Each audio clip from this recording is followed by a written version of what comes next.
गांव का नाम था चंदनपुर। छोटा सा गांव, चारों तरफ खेत, दूर तक फैले पेड़ और बीच से निकलती कच्ची सड़क। इस गांव में रहता था एक मेहनती किसान, रामू। रामू की एक आदत थी, वो रोज सुबह ठीक 4 बजे उठता था। दिन में धूप ज्यादा होने के कारण रामू सुबह 4 बजे जल्दी उठकर खेत चला जाता था। एक दिन क्या हुआ जी, आज इतनी जल्दी उठ गए? क्या आज जल्दी जाने का इरादा है? अभी तक तो मुर्गी नहीं बांग नहीं दिए। अरे कहाँ जल्दी जा रहा हूँ। आज आसमान में भी काले बादल है, इसलिए तारे भी नहीं दिख रहे हैं और लगता है सोता ही रह गया मैं। अजी मेरा मन घबरा रहा है, थोड़ा संभल के जाना, क्योंकि आज मुर्गे ने भी बांग नहीं दी है और मौसम और ऊपर से ज्यादा खराब हो रहा है। मेरा कहना मानो तो आज ही रुक जाओ, थोड़ा लेट चले जाना। नहीं, मुझे जाना होगा, बहुत काम है खेत में। पहले ही लेट हो गया हूँ, तुम और लेट मत करो। और वह निकल गया। रात अभी पूरी तरह खत्म नहीं हुई थी। चारों तरफ गहरा सन्नाटा, सिर्फ बैलों के पैरों की आवाज।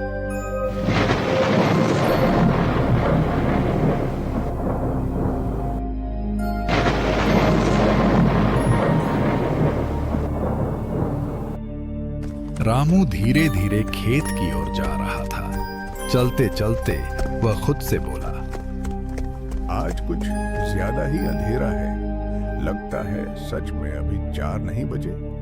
तभी उसे पीछे से किसी के चलने की आहट सुनाई दी। कौन है वहाँ? कौन है? सामने आओ। तभी अंधेरे से 2 आदमी निकल कर आए। डर मत भाई, हम भी किसान हैं। इतनी रात को? पहले तुमको गांव के अंदर कभी नहीं देखा। कहाँ से हो आए हो? देखने में तो बाहर गांव के लगते हो। हाँ, हम बाहर गांव से ही आए हैं। हमने यहाँ खेती किराए पर ले रखी है, तो बाहर से यहाँ काम करने आते हैं और सुबह जल्दी आते हैं। चाचा बड़े जल्दी में लग रहे हो, थोड़ा धीरे चलो, हम भी तो आपके साथ ही चल रहे हैं। नहीं भाई, ऐसा नहीं है। मुझे जल्दी काम खत्म करके आज जल्दी घर जाना है। अगर ऐसी बात है तो हम आपका काम करवा देंगे आज। आप जरा बीड़ी तो पी लो, थोड़ी जान पहचान भी बढ़ जाएगी। नहीं भाई, मैं बीड़ी नहीं पीता, और खासकर सुबह सुबह तो कभी नहीं पीता हूँ। तुम चाहो तू मेरी गाड़ी में बैठ जाओ, बैलगाड़ी में, और इसमें बैठे बैठे पी लो। आ जाओ। बहुत धन्यवाद आपका, लेकिन सुबह सुबह चलना मेरे को सही लगता है। अरे चाचा देखो, आपकी गाड़ी का पहिया उल्टा घूम रहा है, शायद पहिए में कुछ गड़बड़ है। नीचे आकर देखो तो सही एक बार। अरे क्या भाई, तुम भी सुबह सुबह मजाक करते हो? पहिया तो उल्टा ही घूमेगी ना, और मैं गाड़ी की सुबह सब चीजें देख कर लेकर आया हूँ। अरे चाचा क्यों भाव खा रहे हो? मन में बीड़ी की तलब आ रही है, आप भी पी लो और हम भी पी लेंगे। 2 पल के लिए नीचे उतरो बैलगाड़ी से। क्यों? मैं क्यों उतरूं भाई? अगर तुम्हें बीड़ी पीना है तो पी लो, मुझे नहीं पीना है। नहीं तो तुम बीड़ी पी रहे हो और मैं बोल रहा हूँ गाड़ी में बैठ जाओ, तो गाड़ी में भी नहीं बैठ रहे हो। रामू को शक हो गया कि यह बार बार मुझे उतरने के लिए क्यों बोल रहे हैं। लगता है कुछ ना कुछ गड़बड़ है। फिर उसको याद आया कि बुजुर्ग कहते हैं कि भूत पिशाच कभी बैल के पास नहीं आते हैं। अगर यह दोनों आ गए तो जीवित आदमी है, नहीं तो फिर बुरी तरह फंसाना आज।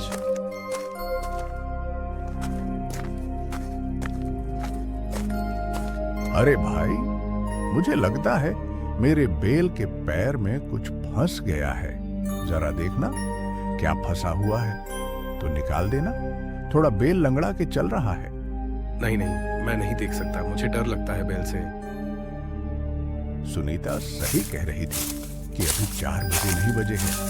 लगता है मैं आज जल्दी निकल गया, और यह दोनों कोई आदमी नहीं, पिशाच है जो मुझे बैलगाड़ी से नीचे उतरना चाहते हैं।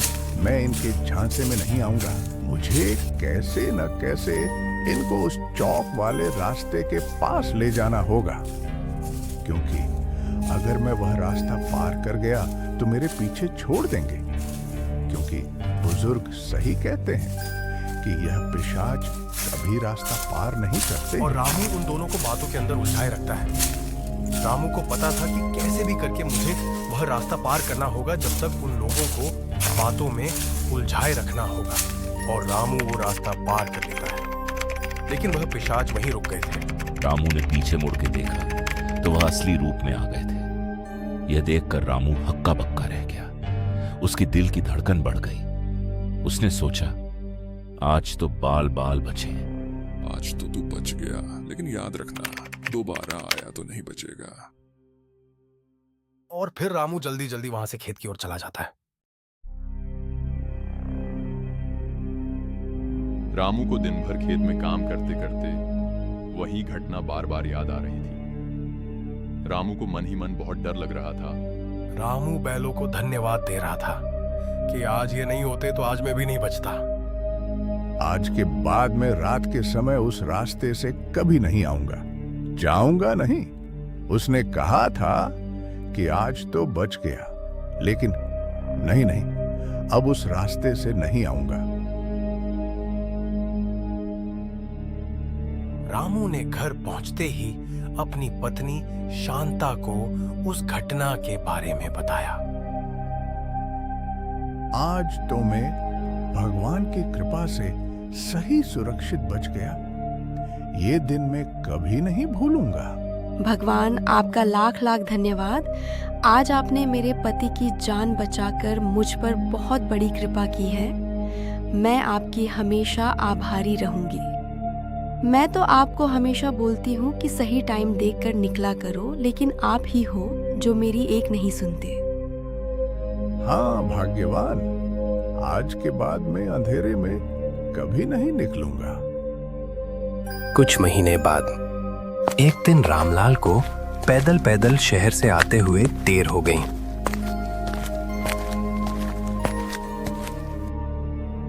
हे भगवान, शहर से आते आते ही देर हो गई। अभी तो जाकर गाय का दूध भी निकालना है। मुझे जल्दी जल्दी चलना होगा, नहीं तो मैं बहुत ज्यादा लेट हो जाऊंगा। एक काम करता हूँ, कुवैत वाला रास्ता ले लेता हूँ, इससे मैं जल्दी पहुंच जाऊंगा। पता नहीं शांता मेरे बारे में क्या सोच रही होगी, और वो तो सोच सोच कर ही परेशान हो गई होगी। अगर दूसरे कामों में नहीं उलझता तो मैं जल्दी घर पहुंच जाता।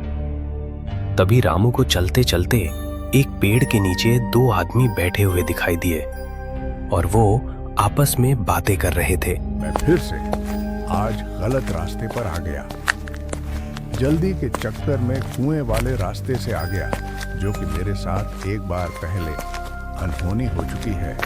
जैसे ही रामलाल आगे की ओर चलने लगा, वह दोनों उसके पीछे पीछे आने लगे और दोनों रामलाल से जाकर बोले, लो काका, आज तो बीड़ी पिला दो।